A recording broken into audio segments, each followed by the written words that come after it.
मैं हुसैन सुल्तान रणभूमि न्यूज़ में आपका स्वागत करता हूं। आज की हमारी ख़ास खबर कुछ इस तरह है। आइए देखते हैं आज की हमारी इस खास खबर। औकाफ की जो ज़मीनें थी वो अक़लियतों के स्कूल के लिए, कॉलेज के लिए, मदरसों के लिए, मस्जिदों के लिए, कब्रिस्तान के लिए ये जगह दी जाती थी। पिछले ज़माने में जब सुल्तान और उनकी सल्तनत चलती थी तब कुछ जमीनें थी।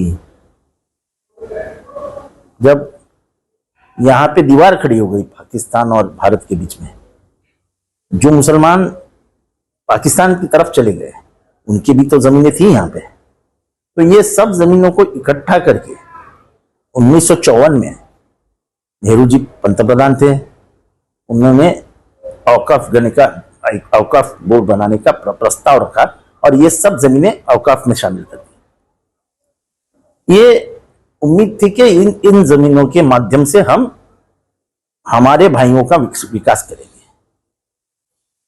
एजुकेशन के बारे में, हॉस्पिटल के बारे में, ऐसे कई सारे जो सामाजिक हित के काम है वो इस माध्यम से करेंगे। मैंने थाने की बात बताऊं तो थाना में, शाहपुर में 3600 एकड़ औकाफ की लैंड है। लखनऊ में हजारों एकड़ है, दिल्ली में हजारों एकड़ है।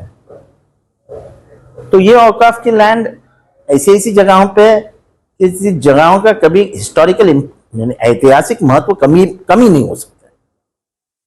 अब ये सरकार, बीजेपी सरकार ने उसको खोल दिया, बोले कोई औकाफ बेवकाफ नहीं रहेगा, तुम सब अपने औकात में रहो, अब ये जमीनें हम बेचेंगे।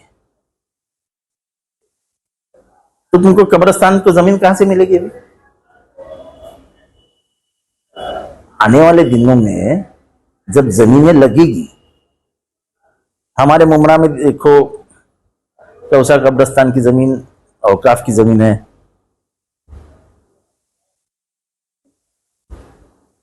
दौला कब्रिस्तान की जमीन औकाफ की जमीन है। ऐसी कई सारी जमीनें औकाफ की होती है। यानी ये क्या पागलपन है। अभी क्रिश्चियन समाज की, क्रिश्चियन चर्च की जमीनें हैं, वो भी निकालने का प्लानिंग चालू हो गया।